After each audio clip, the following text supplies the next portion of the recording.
Cool. I think that is us online and live. Cool. So, hello and welcome to the National Snow Show Facebook page. My name's Tord, and today marks 1 year until the Winter Olympic kicks off in Beijing. To mark this awesome milestone, I'm stoked to be joined for a Q&A with one of Britain's most successful snowboarders, Katie Ormerod. Katie, how you doing? Hi, yeah, I'm really good, thanks. How are you? Yeah, not too bad. Before we kick off, just to give everybody a little bit of an intro to you, people should know obviously who you are, but you're originally from Halifax in Yorkshire, and at 15, you became the youngest female to land a double backflip on a snowboard. Then a year later, you became the first female to stomp a backside double cork 1080. You've got a ton of podium finishes, including like gold at the Big Air World Cup event in Moscow, silver in Milan. It's pretty good going. Which accolade stands out the most for you personally? I mean, there's quite a few. Like, obviously, like being the first girl to land a double cork 1080, that's like that was a huge thing for me, and I'll always be proud of that.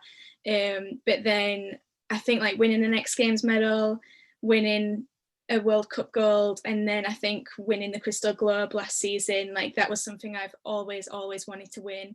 And doing it in my comeback season as well was just like the best feeling ever. So yeah, those things are like, they mean a lot to me. Yeah, totally. And talking of 2020, I mean, it started amazingly for you. 4 World Cup podiums, including the Lax Open. And then you ended the season, like you mentioned, with the Crystal Globe, being the first British snowboarder to win the slopestyle Crystal Globe. And that's, for those who don't know, that's claiming the most World Cup points. I mean, how did that feel? That must have felt so awesome.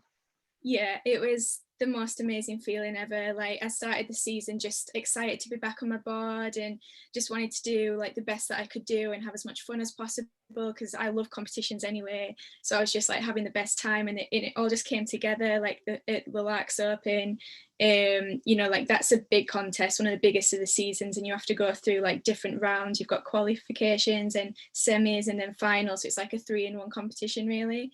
And I just like kept doing well in each stage, and then got to the finals, and then landed like the best run that I'd done on that course like all week, and I got on the podium, and I was like, wow, that's the best feeling. And then it kind of just kept going like that really. Every little contest just kept making finals, kept getting on the podium. And yeah, when I got to the end of the season and won the overall title, I was like, that is the best feeling ever. Like, I'm going to be proud of that forever.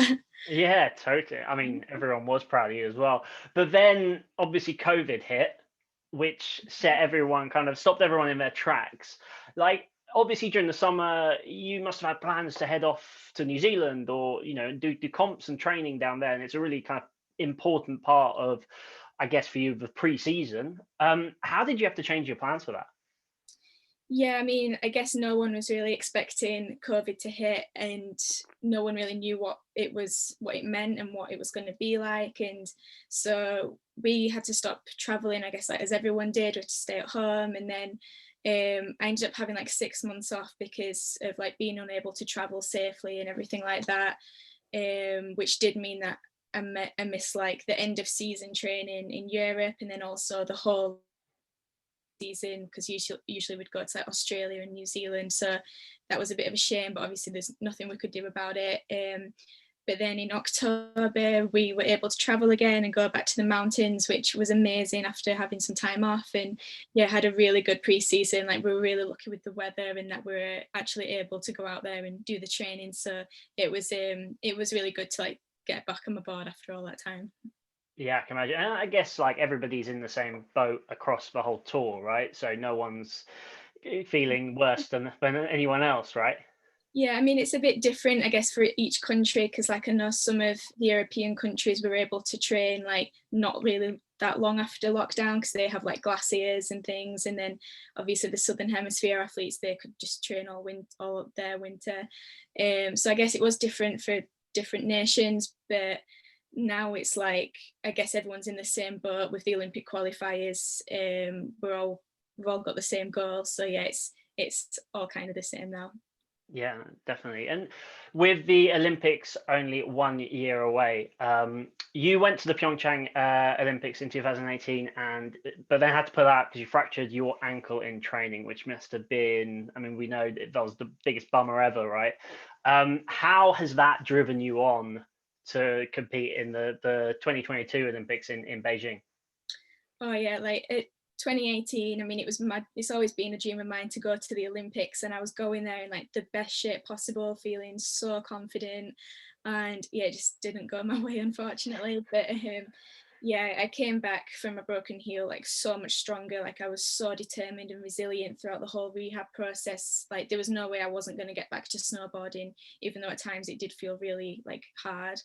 And I think because it was such a hard process, like when I was finally able to get back on my snowboard, I just appreciated it so much. Like every single second on snow, like I just enjoyed every moment of it. And so I think from like that point on to now, like going to the next Olympics, I'm just so like driven and focused and excited because I just really want to have the opportunity to, you know, like qualify for the Olympics and then do the best runs that I can do and hopefully do well and just show the world like what I can do on the snow on my snowboard, really, because I didn't get that opportunity in 2018. And I'm feeling really confident in my riding as well right now, especially having such a successful season last season. So yeah, like I'm just really like determined to get there and do the best I can do. Like it's really exciting.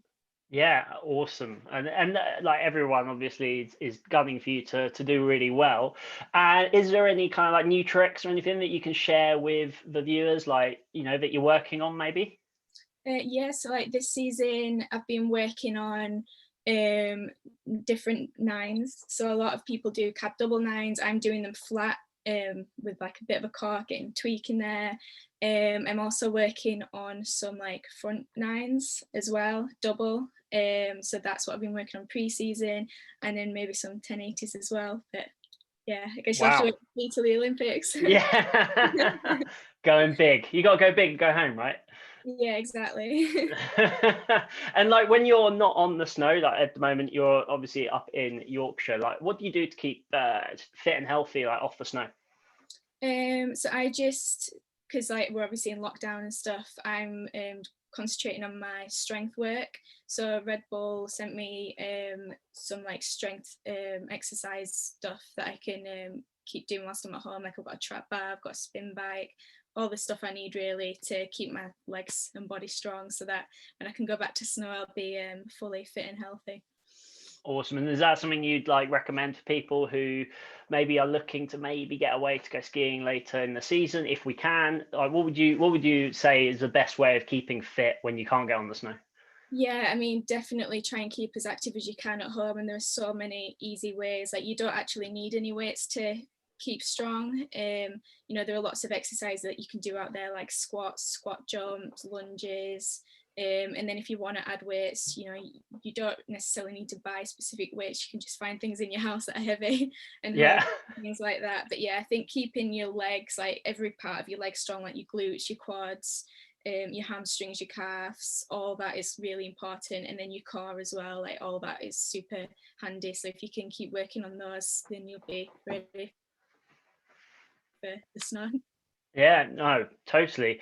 And like with people wanting to get into the park and kind of maybe not doing 1080s, but kind of just going over jumps and going over rails, young and old, what's your kind of advice to those that want to you know, get and enjoy the snow parks wherever they go? I think my main advice would be to start small, like never go into the big stuff straight away. Always start small and work your way up. But I think the most important thing is have fun, because I found from my experience, like growing up, like I had so much fun learning the basics and learning how to snowboard and do freestyle. And I think it was that enjoyment that really helped me to succeed and like keep progressing and get better, because I feel like when you're enjoying it, you're just going to progress more. So yeah, I think, you know, start small, but have as much fun as possible. Get some good friends, like egg each other on, and yeah, you'll be all good. And head to your local dry slope if you can't get out to the mountains, because that's where you started, wasn't it? Yeah, exactly. Yeah. So I started at Halifax Dry Slope. which was great for me. I mean, it was great because it's got like a permanent jump there, so you can just lap it as much as you want. And then later on started going to the snow domes as well, which I guess was good because that had a balance of rails. So I got the jumps at Halifax and the rails at Castleford. So yeah, get out to your local dry slope or snow dome if you can. But don't go for a 1080 straight away. That's not recommended. And like, people are really stoked that you're going to be speaking at the National Snow Show in October, which seems like a really long time away, but you know, it's coming fast, isn't it? Why do you think a snow show is so important to have in the UK? I think it's important because there are so many keen skiers and snowboarders in Britain. Like, we might not have like all the big mountains and the resorts, but you know, we're so enthusiastic and there are so many sports fans out there. So it's good to like inspire the next generation as well. I mean, there must be so many young kids out there who have the potential to be world champions in snowboarding. So it's just good to, you know, like get people inspired and get people motivated to get into the sport if they haven't tried it already. Yeah, and you talk about kind of young people coming up and getting inspired by yourself and by Billy and Jamie and all the guys. Who kind of inspired you when you started out? Well, when I was like growing up, I guess my cousin Jamie Nichols, he inspired me because we like rode at the same dry slopes together. And then when like I started watching the X Games, I looked up to like obviously Jenny Jones because she was getting X Games medals. So yeah, like those Jamie and Jenny, I guess, were my main inspirations. Yeah, amazing athletes themselves, and I think we're going to actually talk to Jamie in a couple of weeks' time as well, which is going to be really cool. And in terms of your snowboard and your kit and everything, you know, there's people also going to looking to upgrade their kit or want new clothing, new snowboard, new boots. What do you think people should really kind of prioritize? Just nice colors, or is there more to it? Yeah, I think there's more to it.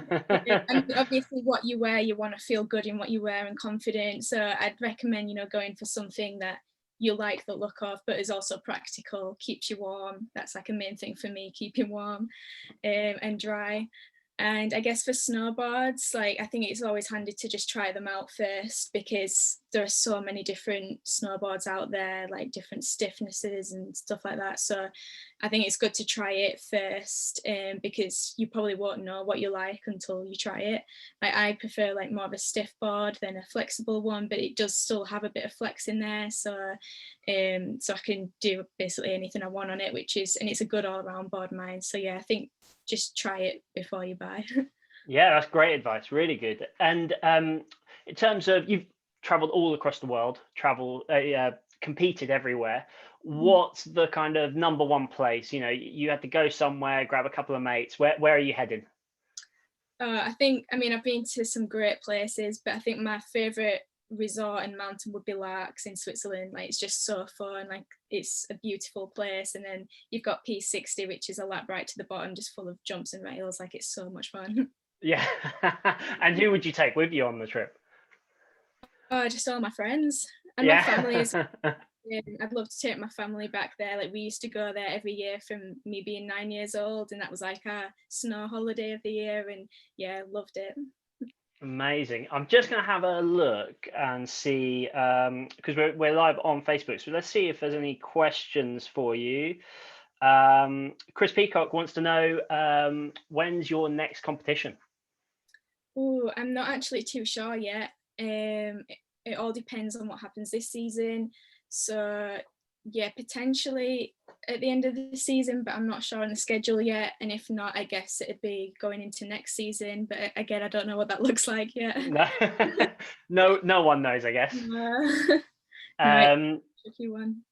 And what type, like, if you go to a resort, are you just snowboard in park? Are you riding everywhere? Do you like the powder? How would you spend your kind of a day off? Let's say it's a day off. To be honest, I mainly just stay in the park. Like, I absolutely love doing slope style. So yeah, I just go to where the rails and the jumps are and enjoy that. I mean, every now and then I do get a little powder run. Yeah, it's mainly just, yeah, if it's a good day, I'm just going to be in the park mainly. Awesome. Face Freeze wants to know, what's your go-to trick? I'd say a back seven. That's a great go-to trick, isn't it? Yeah. Awesome. And have you got a go-to trick on the rails as well? I'd say either a frontside board slide or a backboard 270. Nice, nice. Not the easiest of tricks there, people. That's not what you should try on your first day in the park. No, maybe not. Let's see. Someone, Xavier Poynton is asking, do you ever ski? Have you ever skied? So I actually started skiing first before snowboarding. Like I got on my skis from being 3 years old, and I did that until I was 5, and then I got my first snowboard for Christmas then. But since then I haven't ever been on skis again. So but I would love to try at some point because I think it'd be really fun. I think you've got to get some of the guys to put you on some skis, right? Pat Sharples or Woodsy, Yeah. one of those, you know. We should do a swap or something. That's it. Let's see. Chris Peacock. Speaking of Pow Pow, would you have a go at Red Bull Natural Selection, which I watched it last night. It was awesome. Would you have a go at that? Yeah, I was actually saying this yesterday because I was watching it as well, and it looked really fun. So I think backcountry is something I would love to like get into at some point because I've not really done it before, but I feel like I'd love to give it a go. So yeah, I feel like if I got that opportunity, I'd definitely do it. Yeah, mega. Some incredible riding from both the men and the women yesterday. Yeah. Ashley Cox is asking, what's the one workout that you rely on to support your training? So I have like a specific leg and core workout that I do, and it's like I swear by it. I've been doing it for years. I love it. And it's mainly just like trap bar deadlifts, rear foot elevated split squats, leg press and like leg extension, and then I might throw a few others in there, like RDLs and stuff like that. But yeah, those like the main things that I just go to in the gym. Like I love it. Awesome. Let's see what other questions we've got. Ski Sunday presenter Graham Bell has sent over, Billy and Woodsy swapped gear in the summer. Did you watch that? Yes, I did. And who would you choose to swap gear with? Who do you want to see on a snowboard, more to the point? I mean, probably Katie Ormerod. I'd probably swap with her. I think that'd be a good day. There you go. That's some content you need to get done. Yeah. Face Freeze is saying, how did you stay motivated when you were injured? And then actually there's another question saying, what advice have you got for someone recovering from a major injury? So what helped me get through it was just really focusing on every day. So like every day I'd get up and I'd be so committed to doing my exercises that I had to do and my training, because I knew that every day was a day closer to getting back on my snowboard. So I just had to look at it like that and really stay positive, which I know can be hard when you're going through a serious injury, because you know it does feel like it goes on forever, but just trying to stay positive even when it gets tough. But I think what helped me the most was really believing that no matter what, I would get through it, no matter how long it took. And I just kept telling myself that every day, like, I'll get through it, I'll get back on my snowboard. And I think having that end goal in sight and being so set on it helped me through it. Like, because I knew that I wanted to snowboard as much as possible because that's what I do, that's all I've ever known, like I love it. So that like motivation helped me through it, and you just have to stay resilient. And what was the timeline that you had from the injury until you then got that first run on your snowboard again? It was like a full year, Wow. pretty much, before I could get back on my board, and then 18 months before competition again. Wow, it's a long time. It was a long time, yeah.